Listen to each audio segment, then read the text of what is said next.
Well, hello and welcome to this week's episode of Church at Home. I'm Father Michael. Father Ed Estock. Father Joshua. And Jim, the pastoral intern. And this week we are getting ready to explore the Gospel for the fourth Sunday of Lent, Cycle A, which will include the proper reading for the scrutiny, which will only be at one of the Masses, but keep all of the elect in your prayers as they continue to progress towards the Easter Vigil. Making a big step this Sunday in the second scrutiny. So this week we have the story of the blind man. Not the only blind person we encounter in the Gospels, but this is a rather famous one, you've probably heard before, who calls for, it kind of finds himself in Jesus' path. As Jesus is passing by, his disciples actually notice him and say, Lord, why is he blind? Who sinned? Was it his parents or was it him? Jesus says, well, no, that's not really how it works. No one sinned in this case. His blindness has to do with giving the glory of God an opportunity to shine forth in the world. Jesus proceeds to heal him. And of course, this leads to this poor man's interrogation with the Pharisees, where I think our discussion really led us this week. Right. So the topic that we've been batting around here is what is seeing, and how does our faith or our attitude, I guess,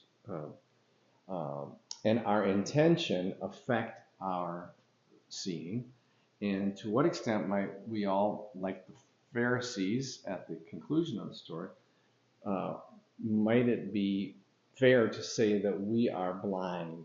Mm-hmm.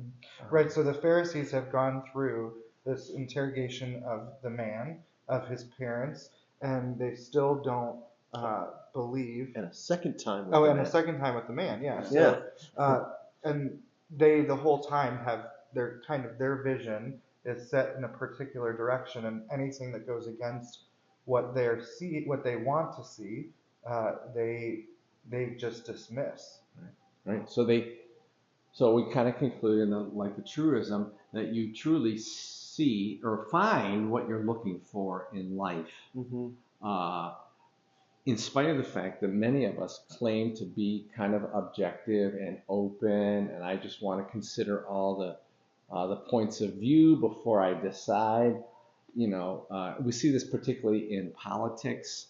The growing number of independents who are probably not that independent, but they claim to be. So it makes people want to fight for their votes, and so a lot of preconceived, I guess that's what we call that, preconceived searching in the world. And I would say it's preconceived judgments, right? So we've made a judgment. These Pharisees make a judgment about this man and Jesus, and they then make everything fit into their prejudice, really. Predetermined. Predetermined judgment, yeah. Yeah. And prejudice is probably a good word. Yeah. We're all used to thinking about that. Am I a prejudiced person? Well, none of us likes to. Yeah, we don't want to admit it, but it's there. Right. And so we see the world according to those prejudices instead of allowing those to be turned away from our vision and to clear our vision up. So really what we're looking for is not to see with our earthly prejudices, but to see with God's vision instead. Right. Well, Michael had an interesting thing about our successes, right? Right. So I think that they can present a challenge to faith. Perhaps the more education we have, or the more we know, the more we've succeeded, the more we've the more we strive in life and succeed according to our own will, then the harder it is to have faith, and the harder it is to be humble and to trust in God. And I think this is where, and Jim mentioned this earlier too, that there's a special grace that the poor have, and that their reliance on God is more evident, more natural, whereas the rich, the powerful, and successful don't necessarily have that. And that can become an idol to you. It can be a challenge that blocks you from actually trusting God. And you start to see what you want to see. You have this prejudice, and you end up going. How did we word that? We end up. You end up where you. Oh, right. Where We always end up at the place where we were aiming. Whether we Right. meant that to be the place or not. Right. Where consciously we thought we were aiming. No, Somewhere but else. subconsciously, yeah. I think I was, as you were speaking, confidence and experience. So I would say I'm an old priest already, and maybe I'm thinking that, this isn't my first rodeo, right? And so I've done this a million times. So you can go into circumstances based on, and I've done it successfully several times, and then you really do run the risk of missing God's will and what's new. What's new.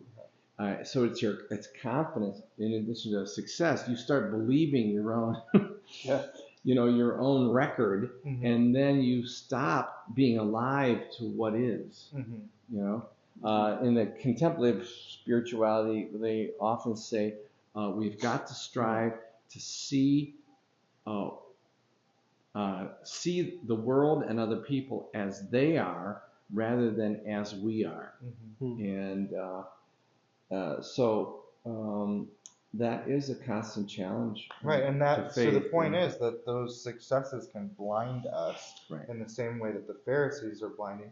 They're only seeing what they want to see, and so we really need to set aside anything that we feel we've achieved on our own. Let's frame that as saying you should not be concerned about seeing what you want to see, but wanting to see what God sees. Yeah. So you can, in a sense of humility, allow Him to show you what He wants you Right. to Yeah, see. absolutely. Yeah, it's and of course the irony of this whole story is that the blind man from the very beginning, he sees and knows Jesus and who Jesus is as the light of the world.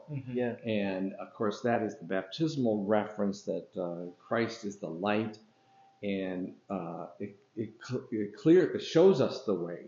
And so here those who are blind can see, and those who claim to see are really blinded. So maybe a good examination of conscience for us and on the journey. Plus, it's the fourth Sunday of Lent.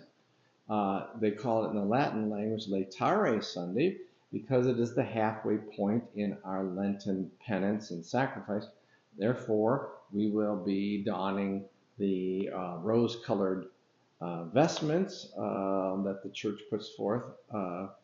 Which is it's got a beautiful connection there with the sight imagery, right? Because the rose-colored vestments are supposed to symbolize, one of the things they symbolize is that it's the first moments of dawn, like right when the light comes into the world. And so with this man born blind, right, it's the first beginnings of our seeing, just as it's the first beginnings of his seeing. Right. So we can see the light of Christ dawning at the end of Lent, and it's just starting to come up. And so we should be encouraged, be filled with joy.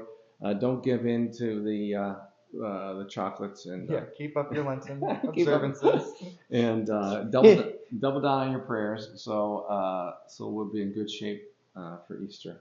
Okay. All right. Peace. Have a great week.